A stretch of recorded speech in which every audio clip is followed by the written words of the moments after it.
This channel does not promote any violence, harmful, or illegal activities. All content provided by this channel is meant for an educational and information purpose only. কোথায় জিনাত কিন্তু আবার তার ডেরা বদল করেছে, এবার ঢুকে পড়েছে মানবাজারে। পুরুলিয়ার মানবাজারে ঢুকে পড়েছে জিনাত, এমনটাই খবর রয়েছে। জঙ্গল সংলগ্ন জনবহুল মানবাজারে ডেরা বাঁধায় চিন্তায় রয়েছে বন দপ্তর। বাঘিনীকে ধরার চেষ্টায় চলছে খাঁচা পাতার কাজ, রয়েছে হুলা পার্টি। বান্দোয়ানে জঙ্গল ছেড়ে এবার বড় থানা এলাকায় জঙ্গলে ঢুকে পড়ল বাঘিনী। রাইকা জঙ্গল থেকে প্রায় 15 কিলোমিটার পেরিয়ে রাতের অন্ধকারে এই বাঘিনী পৌঁছেছে এখন এই এলাকায় বলে এমনটাই বন দপ্তর সূত্রে খবর। তবে বন দপ্তরের তরফ থেকে সব রকম ব্যবস্থা নেওয়া হচ্ছে যে কিভাবে বাগে আনা যায় জিনাতকে, এবং ট্র্যাক করা হচ্ছে বন দপ্তরের তরফ থেকে।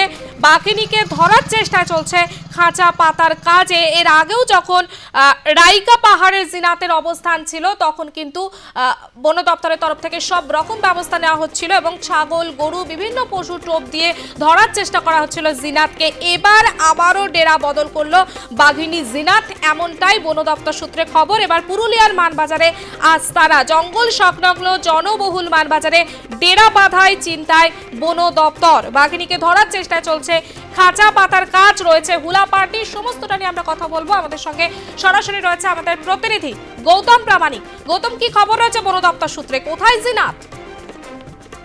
দেখো, জিনাতের যে অবস্থান এবং গতিবিধি সেটা কিন্তু অবশ্যই উদ্বেগ বাড়িয়েছে বন দপ্তর, শুধু নয় প্রশাসন, স্থানীয় প্রশাসন এবং স্থানীয় যে গ্রামবাসী বা লোক যারা জনপদ রয়েছে তাদের মধ্যে একটা উদ্বেগ আমরা দেখছি। একই সঙ্গে আতঙ্ক ছড়িয়েছে যে সমস্ত জীবিকা নির্বাহ করেন যে সমস্ত মানুষজন বন জঙ্গলের সম্পদ যেগুলো কুড়িয়ে যেগুলো জীবিকা নির্বাহ করেন সেই সমস্ত মানুষের মধ্যে।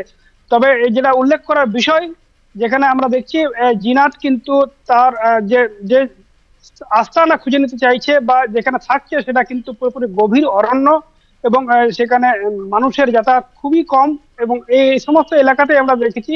তবে জিনাত যে রয়েছে শুধু রেডিও কলারের মাধ্যমে শুধু নয়, আমরা দেখেছি এখানে বাঘের পায়ের ছাপ পাওয়া গেছে। বেশ কিছু আলু বা সবজির যে সমস্ত ক্ষেত রয়েছে সেই সমস্ত এলাকা দিয়ে যেখানে যাতায়াত করেছে সেখানে কিন্তু স্থানীয় মানুষরা সেই বাঘের ছাপ দেখেছে এবং এটা নিশ্চিত যে বাঘ মুভমেন্ট করছে। এবং তবে যে কি কারণে তাকে এই মুভমেন্ট করতে হচ্ছে, পঞ্চম দিনে আজকে এই যে যেটা বান্দোয়ান থেকে সরাসরি মানবাজার 2 নম্বর ব্লক অর্থাৎ বড় থানা এলাকার যে যেখানে দেখছি ডাঙ্গরডি গ্রাম সংলগ্ন এলাকা অঞ্চল বনাঞ্চল সেই সমস্ত এলাকায় যে এলো, কিভাবে এলো বা কেন এলো সেটা কিন্তু কারণ অবশ্যই খুঁজছে বন দপ্তর।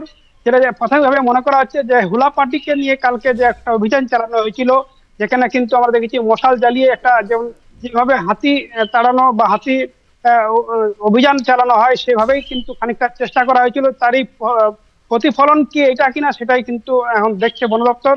তা আর কি উপায় রয়েছে, কারণ আমরা দেখেছি বিগত দিনে যে বিভিন্ন টোপ পেতে ধরার চেষ্টা করা হয়েছিল বাঘিনীকে, সেটা কিন্তু সফল হয়নি।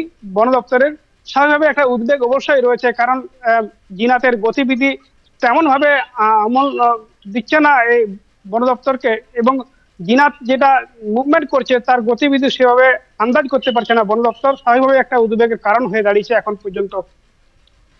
একেবারে গৌতম, অবশ্যই নজর রাখো প্রশাসনের তরফ থেকে, বন দপ্তরের তরফ থেকে কি ব্যবস্থা নেওয়া হয় এবং কখন বাগে আসে জিনাত, অবশ্যই নজর থাকবে। আপাতত ধন্যবাদ তোমাকে গৌতম প্রামাণিক, আমাদের সঙ্গে সরাসরি ছিলেন। এবং যে খবরে নজর রেখেছি, ফের ডেরা বদল বাঘিনী জিনাতের। বন দপ্তরের তরফ থেকে সব রকম ব্যবস্থা নেওয়া হচ্ছে। বাঘিনীকে ধরার চেষ্টায় চলছে খাঁচা পাতার কাজ, রয়েছে হুলা পার্টি। জঙ্গল সংলগ্ন জনবহুল মানবাজারে ডেরা বাঁধায় চিন্তায় রয়েছে বন দপ্তর এবং আতঙ্ক তৈরি হয়েছে সাধারণ মানুষের মধ্যে।